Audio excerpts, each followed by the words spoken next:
The No Nonsense Roundtable. It's a weekly show broadcast on Rochester, New York's 50,000-watt iHeart radio station, News Radio Wham 1180. The host, Dom Geneva, interviews guests from all walks of life, all with amazing stories to tell.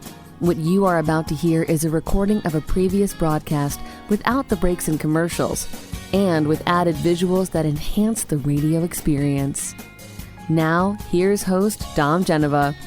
Well, welcome to another edition of the No Nonsense Roundtable. I'm Dom Geneva, your host, every Saturday right here on News Radio Wham 1180, and you can hear all the past shows on NoNonsenseRoundtable.com. So today I have somebody you probably haven't heard about, but you should hear about, and her name is Robin Flanigan, and she is an author, and she has two publications, two books that we're going to be talking about. And one of them is applicable to everybody who's in Rochester, been in Rochester, thinking about coming to Rochester. And well, we'll talk about that book first, but welcome to the No Nonsense Roundtable studio, Robin. Thank you so much for having me. Well, the first book that we're going to be talking about is something that you wrote recently. It's 100 Things to Do in Rochester Before You Die. And I'm a little bit of a, I'm an advocate, a cheerleader for Rochester. I love it here. And I think there are a lot of things that people know about and know what to do, and a lot of things that people don't know about and should be directed to. And your book sounds like it's perfect for a number of different reasons. But before we get into it, let's talk about your path in life. I always like that question. What did you want to do when you were 10 years old? Now, I know you worked for the Democrat and Chronicle for a while, but how did you get to where you are? Well, I wrote my first story when I was 6 years old, Santa Claus and the Magic Gifts. And I've been writing ever since. So we were talking before, did you have a straight path or a curvy path? And mine was pretty straight. I was writing a lot of poetry as a teenager. You know, my mom would say, why can't you write about anything happy? But I always kind of figured out what I was going through my writing. And I also played the piano. I could have tried out for Juilliard. My teachers had raised a concert pianist, and they were encouraging me to try out, but I always knew that I wanted to write and have just piano be a hobby. So I went to a liberal arts college, took creative writing courses, but didn't go to journalism school, and had a pretty scrappy way of starting. I was introduced to somebody who introduced me to somebody, and times 10 over, and I just kept being introduced to writers, and I eventually got the chance to write for free in order to get clips. And once I got clips, I used that to pitch my first story to the Baltimore Business Journal. That was my first paid position. No, you say clips. What does clips mean? Oh, sorry. So clips are your published articles. Uh-huh. So if you have a story in a newspaper or a magazine, it's called a clip. Oh, I didn't know that. Mm-hmm. Yes. And so I just kept pitching stories and writing them, and then I got an opportunity to be an office assistant at a new real estate weekly tabloid in Baltimore, but I was only in that position for 6 months before being made acting editor with my own office, which was really nice. And then from there, I got a job as a copy editor at a newspaper in Rockville, Maryland, and I really didn't like making other people's stories better, whether that's grammatically or otherwise. Mm-hmm. I wanted to do the writing. And so there were a couple of times that I was in the office on a weekend and the phone rang, and it was a story, and the office wasn't staffed really on weekends. I was the only one there these two particular times.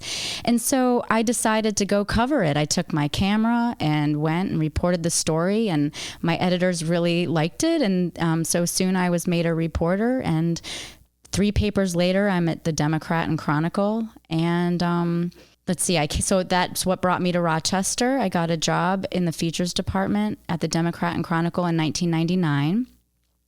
And I was there until 2005 when my daughter was born. And then I have been freelance ever since. And we're going to be talking about your two books, but freelancing, you must have freelancing for other things than these two books then, right? Oh, yes. So my freelance career is mostly national magazines and newspapers. I write a lot for AARP. Oh, okay. Mm-hmm. And Education Week, which is the newspaper of record for K-12 education in the United States, and the American School Board Journal. Locally, I do marketing work for the Memorial Art Gallery. I write for alumni magazines for the University of Rochester and Nazareth College. And some websites. I do copy for websites. Yeah, and piecing together a number of different things to Right. make a living. Now, one of the things I have to go back to one of the first things that you were talking about. You talk about writing poetry, and your mother said, "Why can't you write anything that's like I don't know that's not serious?" Or what about the poetry was serious to her or to you? What was? It was always very depressing. Teenage angst. There is the word I was talking about. Why was your poetry quote unquote depressing? Well, I think it's, I think the way that I work out the problems in my life, I turn to the page. I always have. Now that I have an iPhone, I often use the voice memo and just ramble because it's faster. But I always have. I've journaled. There's a woman by the name of Julia Cameron. She has The Artist's Way. It came out in the 70s, but it's basically, she has this thing called morning pages. And when you wake up, for 20 minutes, you're supposed to just free write and get out everything. And so I've just always made writing a part of my daily life. So as part of your psyche, I mean, you probably do this because you just feel compelled to. It's probably part of your soul, I would think. Right? Isn't that sort of the way it is? I actually don't take that for granted. I feel extremely blessed that I have always known what I've wanted to do. I feel extremely fortunate. I don't know what I would do. Actually, at one point, I don't know if it's still on my website, but at some point I said, when I'm not writing for work, I'm writing, for me. And so it's just... you see it as cathartic, I guess would be the word, right? Most definitely. Yeah. Well, which brings us to something a little more retail than that. Your book, which I think you really got a hold of something here. The 100 Things to Do in Rochester Before You Die. We're going to talk about this before we talk about your children's book, but this is the book that's coming out like right now, right? It's out already, actually. It's at Barnes and Noble, independent bookstores, Amazon. Yeah. And I'm looking at the forward here, and it says that writing the book, you were asked to write the book. Is that it? Yes. So Reedy Press is the publisher, and it's a series, 100 Things to Do in insert city here before you die. All right. And there are already over 150 titles around the country. And so Buffalo has one, Syracuse has one already. It was time to do one for Rochester. And Visit Rochester was contacted by Reedy Press, and Visit Rochester gave them my name, which again, so completely thankful. Well, so they picked you. Did they interview a number of people? Or they just picked you? I don't know what their process was, okay. but I know that I had done marketing work with them in the past, so I know that they knew of me and my work, and I was just so happy to be asked. Well, having read the book, it's an excellent way of finding out what to do in and around Rochester. And we're going to be getting into more of the particulars right after the break.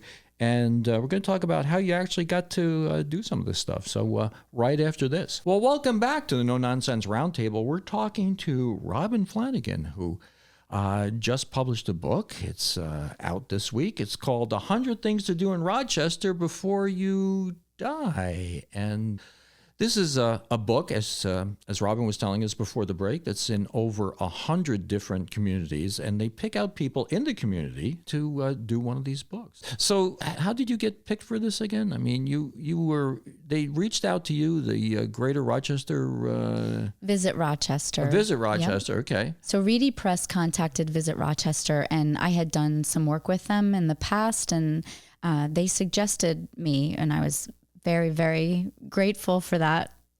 Okay, so what's the first thing you do when somebody says, "Yeah, you got the job"? So now what do you start? You start looking in the yellow pages, or I mean, how do you talk to your friends, or you go online? How do you go about this? How do you go about trying to pick out 100 things to do? Yeah, it was a combination. So I am a journalist, so I'm used to research. So it was a combination of going online and typing in, 100 best things or best things to do in Rochester. I asked my friends, I put posts on social media. I went to places that I'd gone to before and just made sure that they were worthy of the list. I know that a lot of places probably are thinking, why aren't I on that list? Oh, yeah. And it's a question that I wrestled with for a while because my original list was quite long, but I just focused on, so what is uniquely Rochester, or what makes Rochester one of the only in the United States or one of a few in the world? And I was so surprised at how many things we have that fit that description. So already you're making a statement about human nature. I mean, when you put this in there, I mean, somebody's going to call you and say, my brother-in-law has a restaurant that serves this, and how come he's not in there? You know you're going to get that no matter what. I do. And what I will say to that, I've already thought about this. You already thought of this. Okay. First is, I hope that the rest of the book will make you happy, but there, hopefully, if I sell enough copies, there will be other editions in print. And also businesses are always going out of business, coming into business. So, there's a chance that I might need to update the list at some point, and I'm always open to suggestions. Just please be nice about them. These days, I have this expression, don't let the perfect be the enemy of the good. And so, you might look in this book, and I've seen that and say, well, maybe this other business or this or that, or this should be here instead of that. But you know what? This is pretty darn good. I mean, you've done a nice job of crafting the different experiences in Rochester. Do you have a favorite? Do you have a favorite category that you researched in this? I try to stay away from favorites just because there were favorites in every single category. No, I mean favorite category. Favorite category. Was it food, or I mean, any one of those that was your favorite to research? I'm gonna have to say no. There were little gems in each one. So, for example, something that I never knew existed is at RIT, and it's free and open to the public. It's called the Carey Graphic Arts Collection, and apparently it's one of the world's premier libraries of graphic arts communication in the world. And you have to make an appointment, but one of the things you can see there is a clay tablet from 2100 BCE, which is amazing. So that's just one example. And then in the food category, there's a restaurant I'd never been to in East Rochester called Good Smoke, and they have had over 600 awards for their sauces.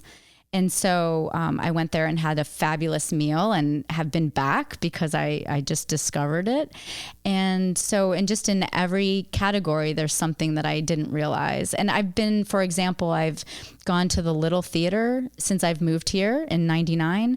I didn't realize it was the oldest continuously operating independent movie theater in the United States. So, and So it's a journey of discovery for you, along with everything else, and definitely. And then you're getting paid for this too. So, well, I'll get paid when I sell books. I actually did it for free. Did you? Yeah, I did. But that's how I get paid.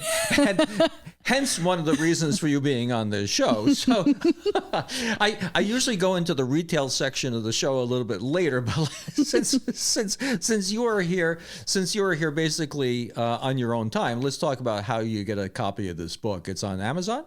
It's on Amazon, and you can get it at independent bookstores and Barnes & Noble. I went there just a couple days ago to see it. And it's part of the local authors table. Okay. Yep. And so on my website, so you can learn more at 100thingsinrochester.com. And there are links to where you can buy the book. Oh, okay. In all honesty, have you done all of these 100, or you're smiling? Okay, have you done all the 100? Yes or no? In all honesty, this is how I answer that question. Yes, I have done all 100. Yes. The caveat, which is why I was smiling, is that at Braddock Bay, I write about the bird banding experience, and during the research, it just wasn't the season because you have to do that when the birds are migrating. Yeah, so I've been to Braddock Bay. I just didn't participate in that particular experience. But the answer is yes. Okay, well, that does not require a disclaimer at the beginning of the. I've done everything except the bird banding. I wasn't there at the right point in time, and I'm trying to be honest. Yeah, I know. You know, there's something called being too honest. That's fine. We'll forgive you for that. In all honesty, what's the favorite food you came up with? I mean, the restaurant you went to. Oh, you look at it. You're rolling your eyes. You can't. It's so hard. Yeah, it's so hard. I just I mean, Abbott's is there, of course. So I love my Abbott's in the summer. That's got to be a journey of joy for you to do this. You ever think about putting a competition together? You know, if you fill out all the categories, you'll get a free, something or other. I have thought about that, and I know that people are doing like a scavenger hunts. Yeah, yes, right, that has come up. And a girlfriend's putting together a team of her girlfriends so that they can see how many they do. They might turn it into a friendly competition. I don't know. And I hope that families use this to become closer together. When their kid says, I'm bored, well, here, pick just hand them the book and say, pick a page, and then just say, yes, okay, we're going to go do that. No, we're going to talk a little bit more about that after the break, because this is, it's sort of, I say the Red Wings are a baseball team, but it's also a way of people bonding with their family and doing something collectively together. So that's what your book is. Your book is sort of like a guide to Rochester and how to enjoy what we have to offer here. And sharing it with your friends and family certainly has got to help, right? I hope so. And as a quick plug, speaking of the Red Wings, I'm going to be at the Red Wings game on Father's Day. If anybody would like to come by and say hi, I'm going to have a table there with my books. Oh, okay. Good. Will you have your children's book there too? I will not. We're going to have to talk about your children's book, but we're about ready to head into a break, and we're going to talk about that when we get back. Well, welcome back. You're listening to the No Nonsense Roundtable. I'm Dom Genova, your host, here with Robin Flanigan. And what did we learn about Robin Flanigan in the last half hour? When she was a child, she wrote depressing poetry. She went on to be the editor of a real estate newspaper or magazine, and then was a reporter for the Democrat Chronicle, and now as a freelancer for a number of different things, and has this wonderful book that everybody should go and get, whether you want it for yourself or give it for a Christmas gift or Father's Day, Mother's Day, all this stuff coming up. 100 Things to Do in Rochester Before You Die.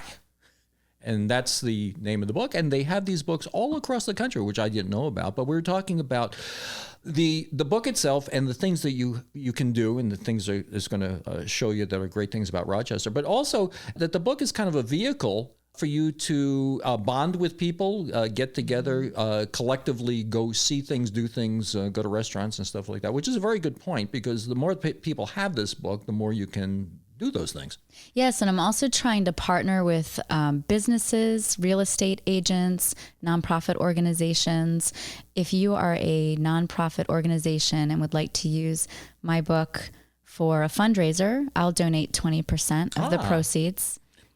And real estate agents have to typically give gifts to their clients. Oh. So this would be a great gift for someone moving to the area.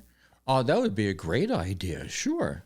I mean, even for prospective clients, what I could see, I mean, looking at the different ways you could do this, you could do this for students prospective students that are coming in to look at going to college here in Rochester, for them or their parents, that would be great. Yeah. And, the parents, when they come into town too, they can't do 100% of things that they're used to. They can come in and do things, Rochesterian things that they can do with their children. That'd be another good spot for it.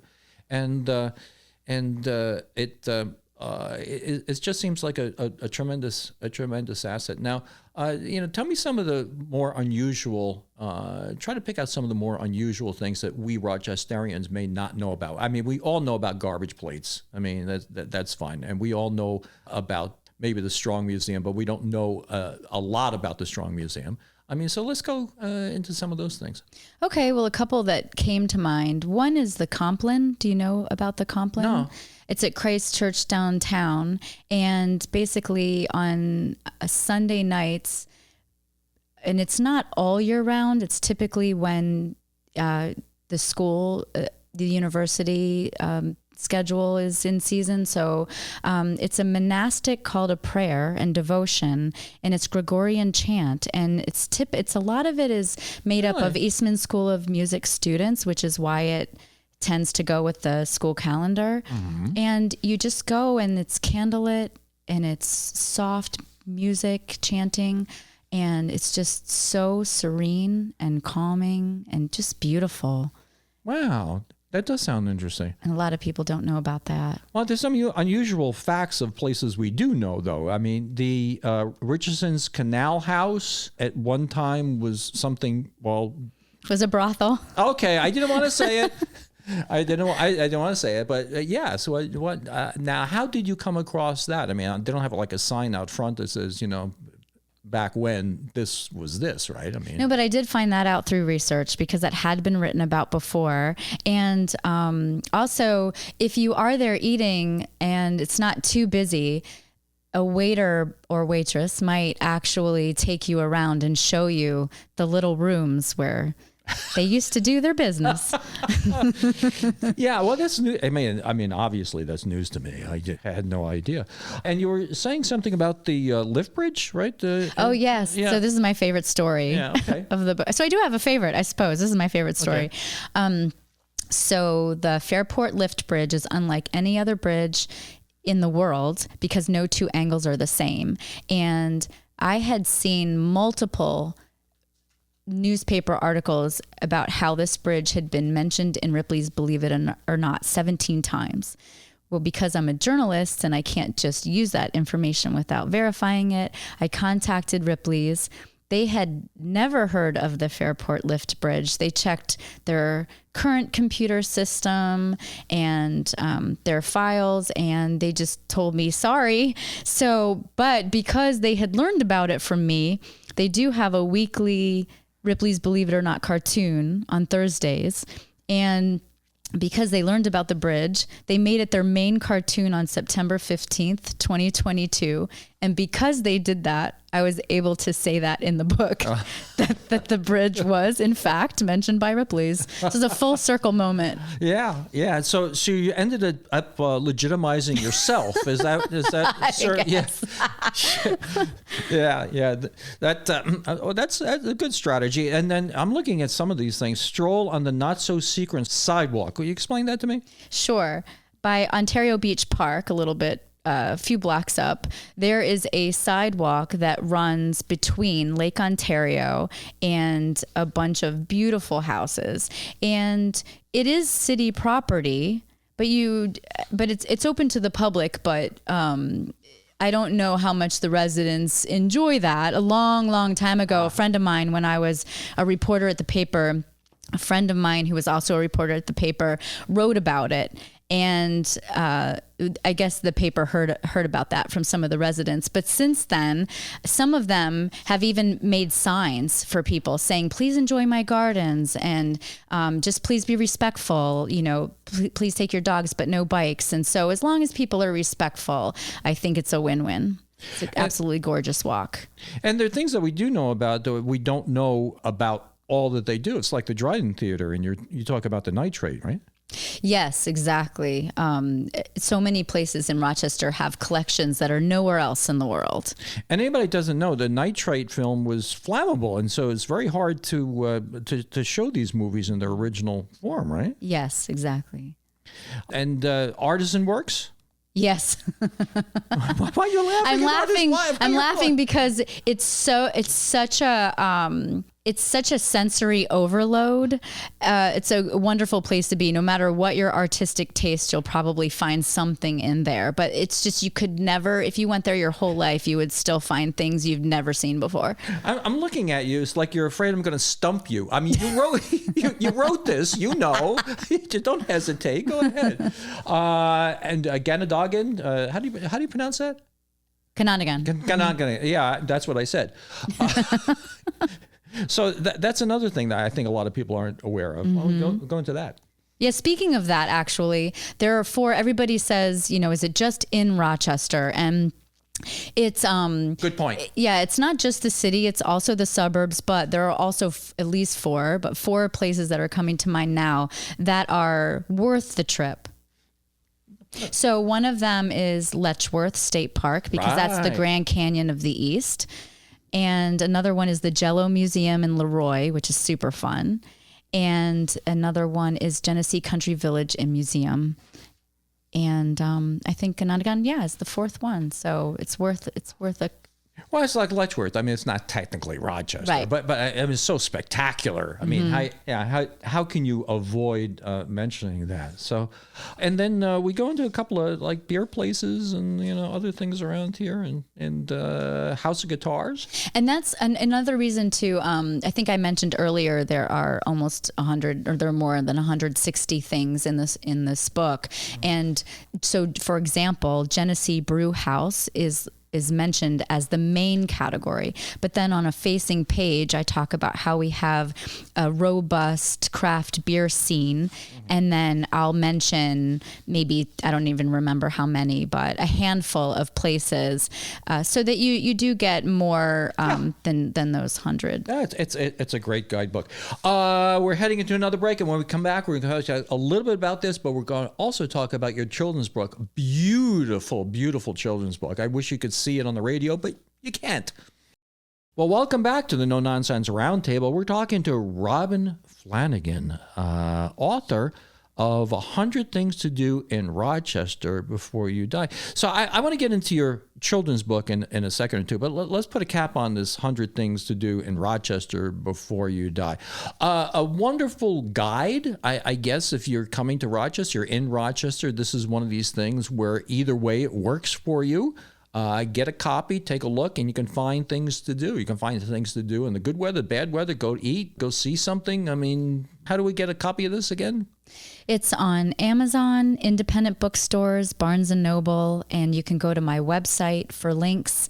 That's www.100thingsinrochester.com. Hopefully, there are going to be organizations that are going to be buying bunches of these books to hand out to people, or people that are visiting, or people that are thinking about having their children come to Rochester. Or I'd like to see you do like a college edition of this, like there's an addendum at the back for, RIT or the University of Rochester or something like that. Tell the kids of something to do. Yeah, I would love that. I'm actually thinking too, I would love to have an event at the Barnes & Noble at the colleges at orientation weekend. Yeah. I think that would be great. Yeah. I think that would be a great idea because so many things in here. I mean, if you don't like one thing, there's another thing. And it's just fantastic. So let's move on to this beautiful, and I am absolutely enthralled with this children's book that you've written. Thank you. It's a work of art. And sometimes I get disappointed that this is radio and not television, but the visuals of this book are just absolutely beautiful, and the message is great. And so let's talk about the book title and how you got to write this. Okay, so the book is called M is for Mindful, and I started writing it when my daughter was 3. This is 17 now, so a very long time ago. And I basically did not grow up being a mindful person. Mindfulness wasn't in vogue back then. And so as a parent, I wanted to become more mindful. So I came up with this idea to do an alphabet book, and for each letter to come up with a very quick 4-line poem that I could use in the moment. So for example, A is for attitude, and the poem that goes with it is accept what comes your way with grace, lessons come from every place. And so each one of those is sort of a poem that you can just use when you need it. And I do come back to A most often, which is why I started there. Not because A starts off the alphabet, but because I need that one more than any other one. Well, I mean, here, B is for breathe. When you're anxious, count to 10, inhale, exhale, calm again. But it's also the visuals behind this. These are absolutely stunning. I haven't seen anything like this in a children's book. I mean, this is something to absolutely relish. I really appreciate that. The artist is Heather Jones. She's a fine arts professor at Genesee Community College, and she hand painted each one of those pages. So there are two, for those of you who can't see, obviously, there are 2 pages for every letter of the alphabet.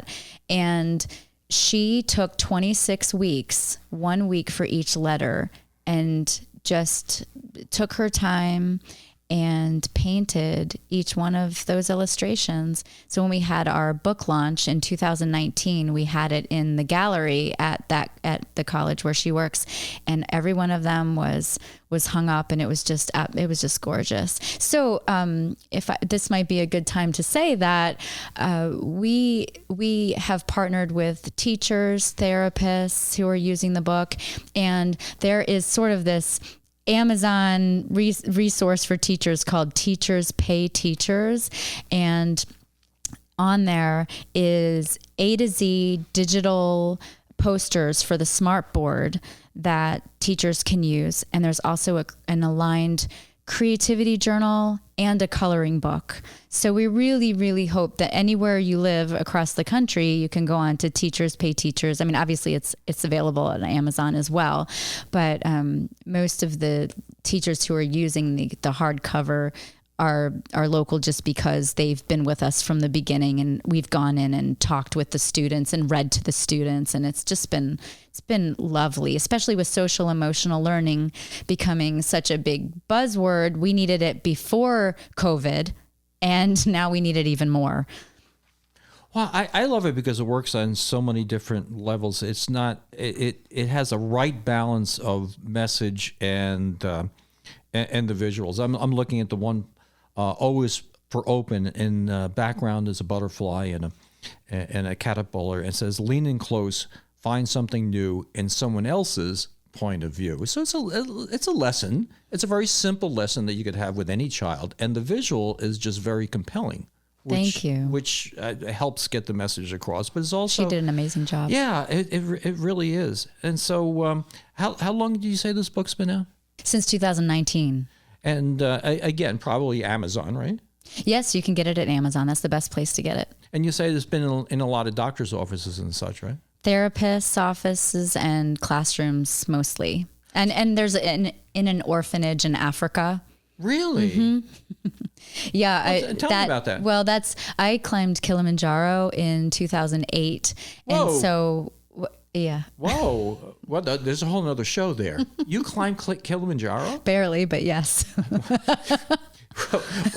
Well, I don't know what the word barely means when you do something that great. I mean, that's fantastic. Thank you. It was definitely a one and done for me, but it's something that I'll always remember, and I use it. Anytime have a challenging situation. I say to myself, I climbed Kili, I can do this. Okay, we're talking about your book. I'm trying to sell some books for you here. We're going to have to stop and talk about this Kilimanjaro thing. Oh, right, and the orphanage, right? And the orphanage, yeah. The link there. Yes, we were doing something so much more socially worthwhile than talking about you climbing a rock. Okay, no, let's talk about the orphanage. Go ahead. Okay, just real quick. But when we were over there, we toured an orphanage, and so some of the people in my group, so we raised money for cancer. Okay. To climb. We raised $250,000 for our climb. And one of the people I climbed with keeps going back there to work on this orphanage. And so there's just still a tie-in. Okay, that's a tie-in to Kilimanjaro. Actually, there's another tie-in. Okay. Because I just talked with her. She's actually in Africa right now working on an orphanage, and her organization, Rahema Home, they're using the book as a fundraiser to raise money to buy supplies to help the kids over there. Wow, that's really cool. You're living your best life, aren't you? I'm trying. Yeah, It feels that way sometimes. So, what's the next book you think you're going to read? Right. I think it's going to be in 2 years, or I guess we'll start the research next year. But the woman Linda Lowen, who wrote the Syracuse book, 100 Things, and myself, we're going to tag team and write one of these for the Finger Lakes region. Ah, okay. Mm-hmm. Yeah, Okay. we don't have a contract, so Reedy Press knows about this, but we haven't signed the contract, but they're in full support of it, and that's our plan. Well, we're about ready to go. So let's give everybody that retail idea again. Your website is 100thingsinrochester.com. okay. And when you go there, will there be there's no link for your children's book though, right, on that? Right, but you can go on to Amazon. M is for Mindful, or if you want to know more about me, and there is more information about the M is for Mindful book, it's thekineticpen.com. Thekineticpen.com. Well, it's been delightful having you on the show. You're a sparkler. Thank you. It's nice. It's nice to know you. And there's so much there. We could probably do a whole nother show, I would think, but we'll have to delay that until some other time. So again, thank you for coming in. And next week, 10 o'clock, right here on News Radio WHAM 1180 on Saturday, it's the No Nonsense Roundtable. Thank you. Thanks for listening. Tune in 10 a.m. Saturdays on News Radio WHAM 1180 or stream at wham1180.com. Don't forget to like and subscribe, and we'll make more.